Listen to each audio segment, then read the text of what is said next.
과연 내가 지금 아낀다고 아끼고 있는데 이게 잘하고 있는 건지를 좀 스스로의 그런 가계부도 한번 돌아보고 어떤 부분을 좀 체크를 해야 되는지를 한번 좀 같이 살펴보는 시간을 좀 가지면 좋을 것 같아요. 지금 이분은 이제 4인 가족이고 6살, 2살 아이가 있는 상황이고요. 실수령액이 460만 원, 그리고 지금 주담대 이자로 80만 원 정도 나가고 있고, 지금 재산세 미리 이제 적금으로 넣는 것 같아요. 10만 원씩 넣고, 차 할부 35, 통신비 한 370만 원 정도 이렇게 지금 지출이 나가고 있는 것 같습니다. 총 지출이 아니라 고정 지출이었고, 그 나머지 이제 그 90만 원으로 이제 변동 지출처럼 이제 간식이나 이렇게 뭐 나들이도 가고 옷이나 이제 이런 부분을 사용하고 있다고 하십니다. 그럼 실질적으로 저축하고 있는 거는 별도로 없으신 것 같아요. 90만 원이 남는데 변동지출로 이제 20만 원을 더 쓰는 거. 오히려 그럼 마이너스네요. 적자네요. 맞아요. 그래서 적자가 나고 있는 거죠. 4인 가족이시고 또 이제 자녀분도 있으시고 자동차도 있고, 그래도 굉장히 계획적인 건 재산세라던가 이렇게 미리 또 적금까지 또 이렇게 붓고 있으시고, 보험료도 진짜 생각보다는 그래도 좀 많이 나가고 있는 것 같기도 해요. 그러니까 미리 좀 대비해 두시는 거를 은근히 좀 많이 좋아하시는 그런 성향을 보이고 있는 것 같아요. 근데 일반적으로는 지금 상태로 봐서는 전혀 저축을 할 수 있는 금액이 남지 않고 있네요. 맞아요. 네네. 저축이란 건 그런 것 같아요. 그러니까 미래의 어떤 씨앗이 될 수 있거든요. 그러니까 내가 어떤 종잣돈을 모아서 내가 다른 투자를 할 수도 있고, 어떤 투자를 했는데 그게 점점 더 클 수도 있고, 근데 이 집은 지금 모든 게 다 나가고 나니까 아무것도 없기 때문에 사실 어떤 투자도 저축도 할 수 있는 여력이 없기 때문에 미래를 위한 씨앗을 뿌릴 수 있는 그런 상황이 지금 아닌 거죠. 현실이 아무리 이렇게 각박해도 우리가 미래를 준비해야 되는데, 그러려면 투자를 위한 돈이라던가 또는 저축을 위한 돈. 근데 그 저축도 저축으로만 딱 남는 것이 아니라 소득을 더 안겨다 줄 수 있는, 이용이 될 수 있는 금액으로 사용이 되어야 하는데 이 가족은 사실 그런 부분이 없어 보여요. 그래서 저라면 둘 중에 하나일 것 같아요. 일단은 지금 보니까 외벌이이신 것 같아요. 근데 아이가 2살이고 6살인데 어린이집을 가거나 또는 시간의 여유가 조금이라도 생긴다면 맞벌이가 필요하지 않을까? 이게 이제 첫 번째 현실적인 대안은 좀 그걸 권하고 싶어요. 왜냐면 실질적인 과소비가 많아 보이지는 않기 때문에 일단은 소득이 조금 맞벌이라면 그래도 훨씬 더 좋아질 것 같아요. 그래서 아이가 2살이면 매우 어리긴 하지만 그래도 어린이집을, 저도 아이 워킹맘 때 제가 아이 한 6개월 때부터 고민을 정말 많이 했거든요. 근데 맞벌이를 해야겠다 또 느끼게 된 이유도 이런 비슷한 상황이었기 때문이에요. 그래서 사실 외벌이만으로는 우리 현실 세계에서 굉장히 각박할 수밖에 없어요. 거기다 또 이 가족은 집도 사셨어요. 그렇기 때문에 아마 비슷한 현상이 나타나고 있는 것 같아요. 아이 생활비 때문만은 아니고 또 엄마 자신을 위해서도 소득을 높일 수 있는 부분, 한 100에서 200이라도 높일 수 있는 부분이 있을까? 이걸 생각을 해볼 것 같아요. 근데 두 번째로는 만약에 그 부분이 힘들다 라고 한다면 이젠 줄일 수밖에 없어요. 그래서 제가 줄이는 걸 권하고 싶은 부분은 무조건 아이와 관련된 부분이에요. 여러 가지 지금 아이와 관련된 비용만 해도 거의 한 100만 원 돈이 되고 있어요. 그래서 이 부분에서 내가 줄일 수 있는 부분이 또 있을까? 안타깝지만 문화센터비라도 뭐라도 줄여서 30만 원 정도라도 플러스를 만들어 놔야 우리 집안이 살아날 수 있지 않을까 라는 생각이 들어요. 아이한테 정말 돈을 많이 써야 될 때가 이제 중학교, 고등학교 때가 정말 많이 써야 될 때가 오거든요. 그래서 그때를 위해서 차라리 이 돈으로 아이를 위한 뭐 펀드도 들 수 있을 거고요. 또는 뭐 주식을 내가 아이 이름으로 미리 들어서 매달 정말 10만 원씩이라도 애 이름으로 주식을 산다 라고 하면 그거는 아이가 나중에 커도 굉장히 고마워할 수 있거든요. 그래서 어찌됐든 좀 줄일 수 있는 부분을 뽑아낸다면 아이와 관련된 문화센터비와 맞벌이라면 부모님께 부탁을 해서 그런 부분들을 좀 부모님께 용돈을 드리더라도 좀 줄일 수 있는 부분이 있을까? 이런 부분에다 할애를 한다면 좀 도움이 되지 않을까? 그런 생각은 들어요. 그리고 또 돈이 또 모아가는 거를 또 이제 눈으로 볼 수가 있으니까 맞아요. 또 오히려 또 그 기쁨도 있을 것 같아요.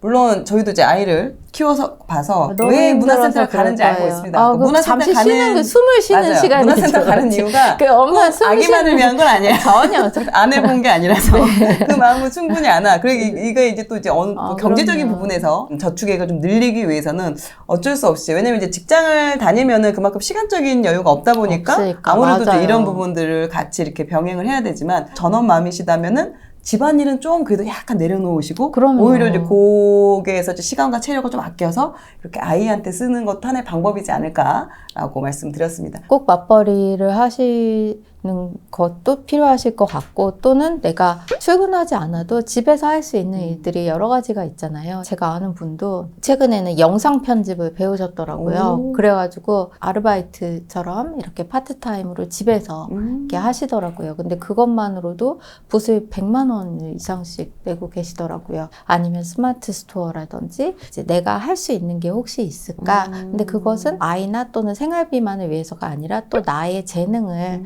그냥 묻혀두는 것이 아니라 키워나갈 수 있는 어떤 씨앗이 될 수 있을 것 같아요. 오, 그거 되게 좋은 방법일 것 같아요. 요즘 같은 경우는 또 인스타로도 아이 육아 관련된 그런 정보들을, 맞아요. 그러니까 내 또래를 키우는 또 맘들에게는 또 그런 것들이 되게 정보가 될 수 있으니까 맞아요. 그걸 인스타로 올려서 맞아요. 그걸로 인해서 또 이제 뭐 팔로워나 이런 게 늘어나면서 기회들을 또 잡으셔가지고 또 좋은 부수입으로 연결시키는 분들이 또 요새는 또 많이 있으시고, 맞아요. 그와 관련된 뭐 교육들도 많이 있다 보니까 무료 그런 걸 교육도 좀, 많고 네, 적극적으로 정말 찾아보시는 것도. 적극적으로 알아본다면 여기서 30을 줄이고 그리고 만약에 100을 늘렸다 라고 하면은 훨씬 더 좋은 현금 흐름이 나타날 수 있을 것 같아요.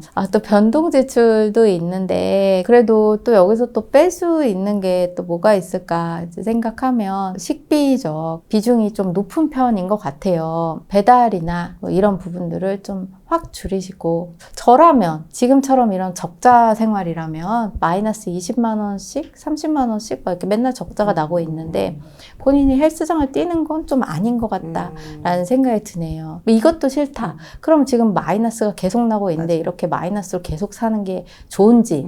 그래서 만약에 정말로 내가 플러스가 났다 그러면 나에게 보상을 해주시는 걸 추천드리고 싶어요. 그러니까 내가 어느 날 지출도 팍 줄였고 부수입도 늘렸고 그랬더니 우리 집에 갑자기 플러스가 막 난 거죠. 그러면 나에게 그래도 보상으로 하나를 주는데, 뭐 내가 헬스 기구 집에서 홈트할 수 있는 거를 하나 사세요. 두 분이서 15만 원을 헬스장을 갈 돈으로 차라리 뭐 실내 자전거를 저렴한 걸 중고로라도 사셔서 집에서 하시는, 어찌됐든 내가 어떤 방법을 찾아야만 여기서 마이너스를, 아이가 어렸을 때 이걸 돈을 모을 수가 있는 거지 아이가 컸을 때 갑자기 막 줄이면 굉장히 삶이 비참해질 수 있거든요. 근데 지금은 이렇게 줄여도 비참한 느낌은 없잖아요. 집에서 내가 실내 자전거를 탄다 한들 오히려 더 가족들이 많이 같이 있는 시간이 많아질 수도 있어요. 이거 줄이고 나중에 이제 보상으로 또 정말 내가 돈이 많이 모이고 또 투자도 했더니 수익도 났어요. 그러면 내가 가고 싶었던 헬스장에 그때 막 뭐 뷰도 1대1 있고, PT를 받아도 PT 되죠? 끊어. 맞아요. 그때 나 자신에게 후한 보상을 해주면 되죠. 아유, 뭐 나는 그냥 이렇게 그냥 즐기면서 살란다. 그런다면야 뭐 말씀을 드릴 게 없지만 좀 더 나아지기 위해서 저축액을 좀 늘리고 싶고, 그리고 이 그쵸. 저축액으로 투자나 이런 걸로 네, 활용하고 싶다면 그것도 지금은 목표에 맞는 행동이 필요한 시기가 아닌가 생각이 그렇네요. 좋습니다. 근데 되게 구체적으로 말씀해 주셔가지고 그래요? 도움 많이 될 것 같아요. 그래도 마음이 아프네요. 뭐 이렇게 줄이라고 할 땐 항상 마음이 그렇게 좋진 않더라고요. 근데 더 큰 걸 가질 수 있기 때문에 내가 지금은 잠시 줄이겠다 이런 마음으로 하시면 그래도 좀 더 그 고통이 줄어들지 않을까라는 생각이 드네요. 특히나 작가님 같은 경우도 3년 동안 정말 힘들게 1억이라는 돈을 모으셨지만 그 절약하고 아끼는 그 기간이 막 10년, 20년 이렇게 한 건 아니시잖아요. 그렇게 하지 않았죠. 그리고 그렇게 하는 건 사실 행복하지 않은 것 같아요. 그러니까 왜 인생의 한 기간 동안은 독해져야 되는 시기가 있는 것 같아요. 그러니까 한 번은 독해져라 이 말처럼 그것도 기간을 잡으면 좋을 것 같아요. 이 가족 같은 경우에도 평생 이렇게 살아라. 넷플릭스도 보지 말고 아무것도 하지 마라.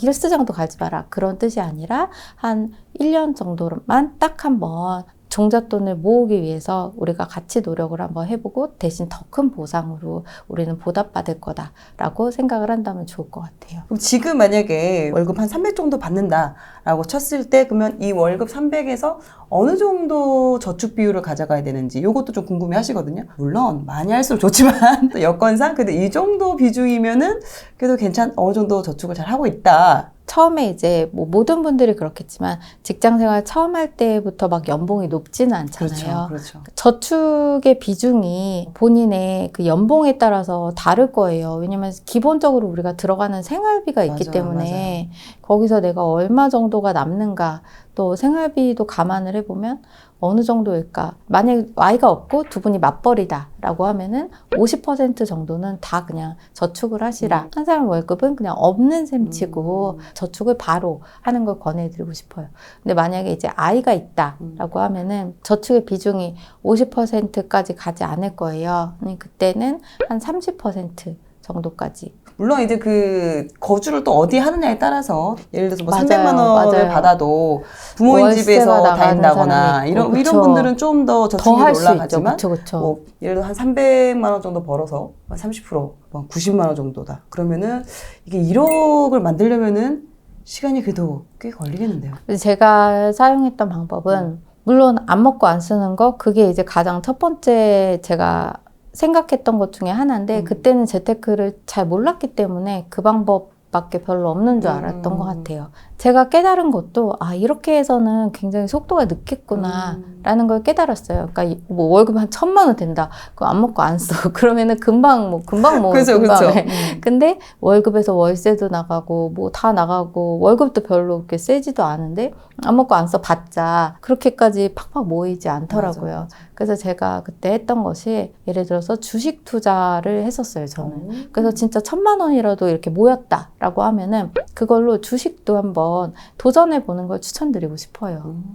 그래서 저는 그때 주식을 작은 돈으로 시작을 했었는데 주식 투자가 저한테는 회사 다니면서 하기에 좀 괜찮았어요. 내가 안 먹고 안 써서 모으는 건 당연히 속도가 느릴 수밖에 없어요. 그러니까 저의 책에서도 이제 여러 가지 얘기를 드렸지만 주식도 한 가지 방법이 될 수가 있겠고 또는 통신 판매업이라 그래서 G마켓 막 이런 데서 그 당시엔 스마트 스토어가 없었거든요. 그래서 G마켓 이런 데에서 물품을 막 판매를 했거든요. 그래서 부수입을 만들 수 있는 또 방법이 있는지 그러니까 아까 말했듯이 줄이는 것이 기본이긴 하지만 줄이는 건 그냥 방어와 같은 거고요. 맞아. 내가 공격도 해야 되는데 그러려면 부수입을 얻어내야 되는데요. 그런 부수입은 만약에 스마트 스토어라든지 아니면 앱테크 뭐 여러 가지 내가 블로그를 통해서 얻을 수 있는 소득이 있는지 세 번째는 그렇게 돈이 쌓였을 때는 투자로 내가 이거를 조금 더 빠르게 불려나갈 수 있는 방법이 있는지 그게 주식이 될 수도 있고 부동산이 될 수도 있고 이런 여러 가지 방법들이 있는지를 같이 한다면 세 가지가 같이 이렇게 돌아가게 되면서 내 현금 흐름도 더 늘어나게 되고 종잣돈이 모이는 속도도 점점 빨라지는 거죠. 그럼 무조건 소비를 참기만 하는 것도 되게 어렵잖아요. 그 소비를 통제하기 위해서 어떻게 좀 하셨는지. 월별 목표를 이제 정하는 건데요. 그러니까 예를 들어서 한꺼번에 내가 모든 걸 줄이겠다라는 건 정말 힘들거든요. 근데 대신에 뭐 한 달에 한 항목, 이달에는 외식비를 줄이겠다. 그럼 뭐 10만 원 내에서 외식비를 줄이겠다. 또는 2월 달에는 의복비, 또는 뭐 3월 달에는 뭐 커피에 쓰는 비용을 줄이겠다. 이렇게 월별 목표를 세워서 한다면 은근 내가 뭔가 게임처럼 아 이번 달은 이거야? 이렇게 생각하는 약간 그 고통지수가 낮아지는 거죠. 기본적으로 근데 저는 절약이 어느 순간에서는 절약해야 되는 것과 절약하지 않아야 되는 걸 구분하는 게 부자가 되는 빠른 길이라고 생각을 해요. 그러니까 다시 말해서 이번 달은 온라인 쇼핑을 줄이겠다라고 하면 그 온라인 쇼핑을 줄이는 건 실제로 내가 지출을 줄여야 하는 항목 중에 하나인 거죠. 근데 그렇다고 해서 온라인으로 만약 뭔가 내가 교육을 듣고 싶었는데 그것도 내가 그럼 또 줄여야 하냐? 그건 아니라는 거죠. 그러니까 더 빠른 부자의 길을 가기 위해서는 내가 지출을 어떤 부분에서는 확 줄여야 되고 어떤 부분에서는 지출을 오히려 늘려야 내가 더 빨리 부자가 될 수도 있거든요. 이 항목을 한번 두 가지를 같이 적어보시는 것도 한번 추천을 드리고 싶어요. 그래서 제가 실제로 해봤던 거를 위주로 이제 쓴 거고, 제가 생각할 때는 이 12개 중에서 좀 어려웠던 부분은 제가 배달 음식 주문을 저도 이제 워킹맘이고 또 이제 집에 가면 이제 아이들이 이제 막 뭐 먹고 싶다 그러고 뭐 사달라 그러고 뭐 그게 되게 힘들었는데, 나중에 그 배달 음식 주문하는 앱을 2주라도 한번 삭제해보자. 이렇게 월별로 정해서. 그래서 딱 이번 달은 이게 삭제하기로 했어, 내가. 이제 이렇게 하는 순간에 좀 뭔가 달라지는 것 같아요. 그래서 일단 사람은 환경에 영향을 많이 받기 때문에 맞아요. 내가 자꾸 이거를 앱으로 주문하고 있다라던가 그러면 그걸 삭제하기. 저도 지금 그건 못할 것 같아요, 지금은. 근데 이것도 좀 어려워하더라고요. 보험 다이어트, 이것도 좀 어려워하시거든요. 왜냐면 지인을 통해서 이제 보험을 또 드는 경우가 좀 많아요. 예를 들어서 뭐 보험을 하는 지인이 있는데 이거 막 이렇게 얘기를 하면 또 가입을 하게 되고 뭐 이제 이런 경우들이 있죠. 그래서 한 번쯤은 객관적으로 보는 시간을 가져야 될 것 같아요. 왜냐면 저 같은 경우에도 어느 순간 굉장히 금액이 훌쩍 이렇게 높아졌던 경우가 있거든요. 최근에는 여러 가지 이제 웹사이트들을 통해서 실제 나에게 적정한 보험료는 얼마인지가 보실 수가 있거든요. 그러면 본인이 생각할 때 나는 좀 과다한 지출이 있는가? 라는 거 한번 비교를 해보고 중복해서 드는 보험도 꽤 많을 수 있어요. 맞아요. 그래서 그런 부분들을 한번 정리를 한번 하셔야 되는 것 같아요. 그리고 이것 때문에 또 해지를 못하는 게 해약 환급금이. 맞아요. 내가 낸 거 대비 너무 적잖아요. 그리고 이게 너무 맞아요. 손해가 나니까 맞아요. 그 금액이 아까워서 앞으로 오히려 내가 낼 그 금액이 훨씬 큰데도 불구하고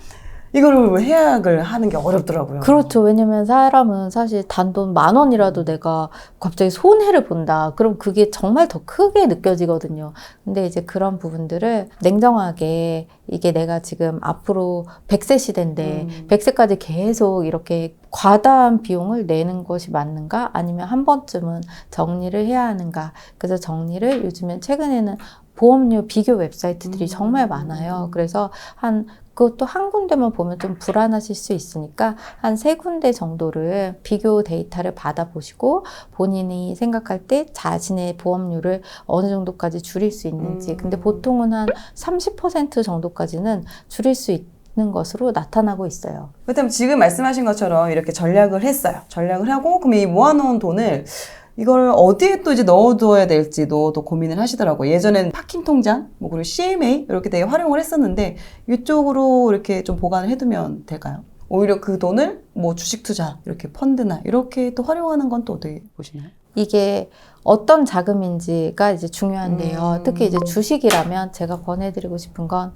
약간은 여유 자금으로 이제 하실 수 있어야 좀 장기 투자를 할 수가 있어요. 그러니까 예를 들어서 내가 당장 써야 되는 돈이라던가 아니면 당장 필요할 수 있는데 그 돈으로 만약 주식을 했다 또는 투자를 했는데 내가 바로 또 돈이 필요하다. 그러면 또 깨야 되는데 이 투자라는 건 항상 등락이 있거든요. 그러니까 좀 내려갔다 올라갔다 해도 결국에는 또 우상향을 할 수 있는데 안타깝게도 내가 이게 예비 자금이 아니었고 정말 긴급한 돈이었는데 그걸로 만약 투자를 했다. 그러면 나는 마이너스인 상태여도 뺄 수밖에 없거든요. 맞아. 그럼 진짜 이제 확정 손실이 나는 거죠. 그래서 본인이 한번 판단을 하는 거죠. 그러니까 내가 이거를 적어도 3개월 내에 이 자금을 쓰게 될 것 같은지 그리고 만약에 그게 아니다라고 하면은 투자를 한번 도전을 해보시고요. 근데 만약 3개월 내에 내가 긴급하게 또 써야 될 것 같고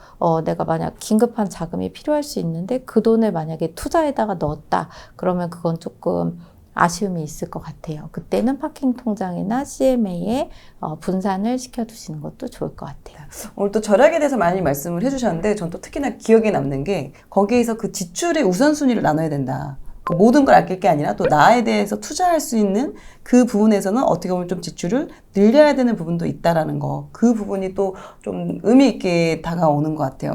제일 좀 갖고 싶었던 게 그 노트북이었어요. 그래서 신형 노트북이었는데 갖고 있던 돈으로 이제 거의 마지막 돈인 거죠. 그걸로 이제 노트북을 이제 샀는데 그게 지금도 매우 뿌듯해요. 그때 노트북을 사고 나서 제가 여러 가지 이제 뭐 리서치도 하고 그리고 집에서 조사도 하고 막 공부도 하고 그러면서 그걸로 얻은 게 더 많았었거든요. 그래서 그 지출은 어찌 보면 나를 위한 투자였던 것이고 그게 저한테는 좋았어요. 저도 생각해보니까 저도 투자 공부 시작하고 노트북을 샀거든요. 네, 그래서 저는 항상 좀 권해드려요. 또 그게 뭐 것이다, 1, 2년만 이렇게. 쓰는 게 아니라 그래도 꽤 네. 저도 한 5년 넘게 쓴 거, 네. 잘 쓴 것 네, 같아요. 네. 그거보다 훨씬 많이 그걸로 더 이제 성과를 냈으니까. 네, 네.